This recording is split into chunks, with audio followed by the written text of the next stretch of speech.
So just want to start off by that. That was a phenomenal atmosphere. I thought that there's a lot of things that are going on tonight, here in Cincinnati with some big high school football games and things like that, and to see Nippert Stadium and our crowd and our fans and our student body come out like they did tonight, that is special. And we know that Nippert night is special, but I think that with everything else going on, I thought it was a difference in the ballgame. There's a lot of plays here and there, I think special teams wise, but when that momentum started to shift and started the fourth quarter where we really needed to pick me up, we're really fortunate to be at home and in an environment like this. It's never easy, and I just think that our ability to find ways to win, our ability to play together, whatever it takes, and then our special units. I think the difference to me in the ball game is the special teams. And I know we had the big 100-yard kickoff return for a touchdown, but just our ability, the field goal kicking, our ability to kick off coverage after a safety that is just phenomenal, and then our ability to punt the football as well as we do. That's a combination that obviously gives us an opportunity every week to win. And this is what us looks like. It might not be what everybody wants, because you hear them booing at times. They might want something different, but the reality is this is what us looks like. And us is still pretty darn good. Is there anything offensively you can pinpoint that's causing them to kind of go in these little lulls? It's more than just one thing. I think that we're still trying to do our best job at pounding the football a little bit more, and I think that that's a tough team to run the football on as well. And so we knew that going in, but there's not one thing you can point at. I don't know that it was Ben's sharpest night. I think he said that afterwards as he stood up in front of the team. But I think that more than anything, when you need him the most, he's there. And I don't know what the lulls are. I don't know what the starts are. I think that's a part of what us looks like. And it keeps me awake at night and doesn't allow me to sleep real well.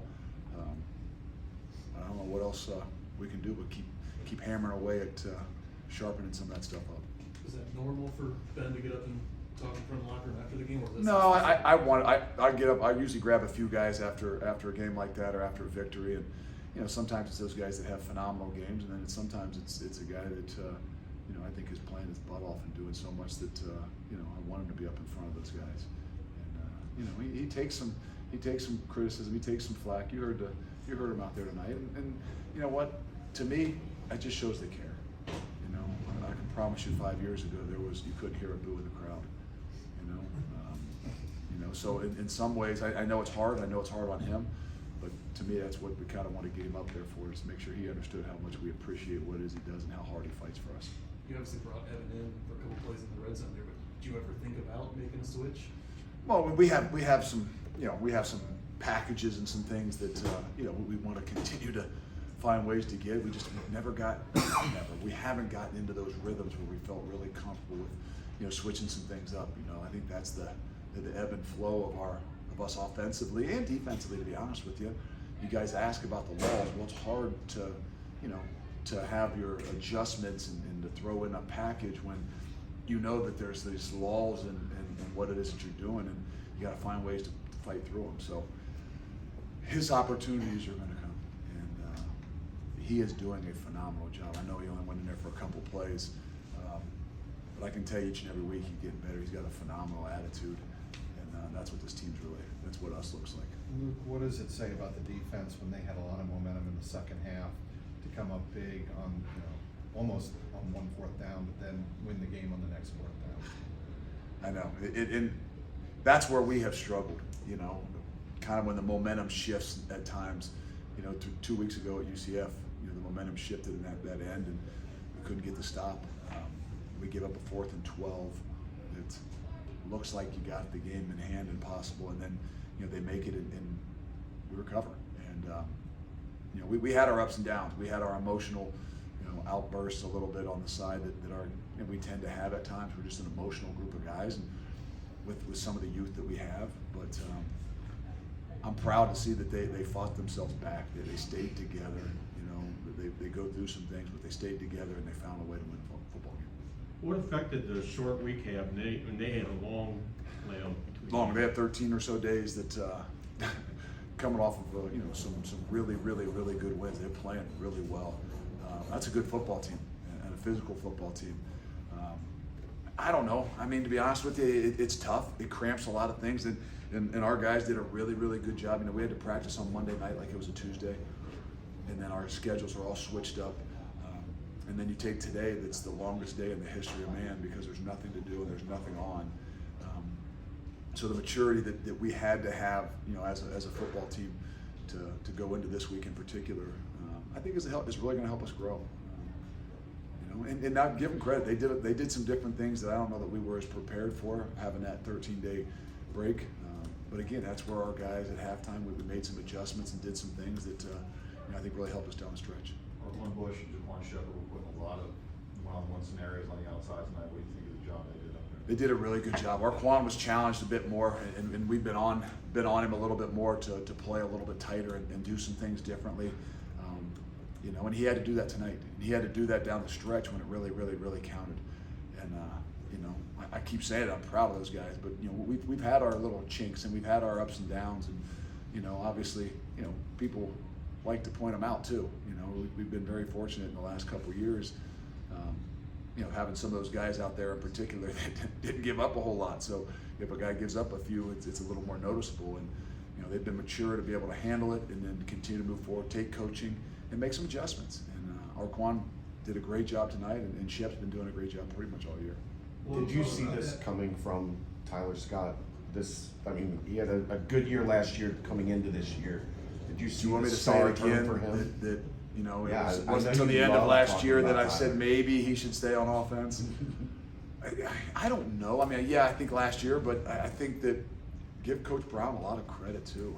Obviously Tyler's a phenomenal player that challenges himself and has developed a lot. And I think that's where he's even different from last year. He's making these big plays, but I keep saying it over and over. He's not just a home run hitter. He made an incredible catch on 3rd and 12 contested catch that was maybe as good as any of the other ones he's made all year.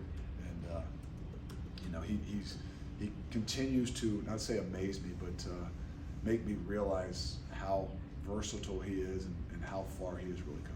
What are you thinking when Jaden Thompson's boxing out Trey Tucker at the goal line on the kickoff? I'm not sure we worked that. I'm not sure that's the way we envisioned it.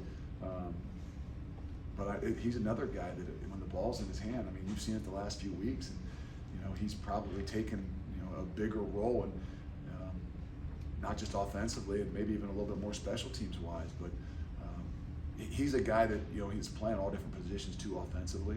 So his versatility is really given us the opportunity, and maybe that's a part of what you're seeing from our offense with some of the ups and downs.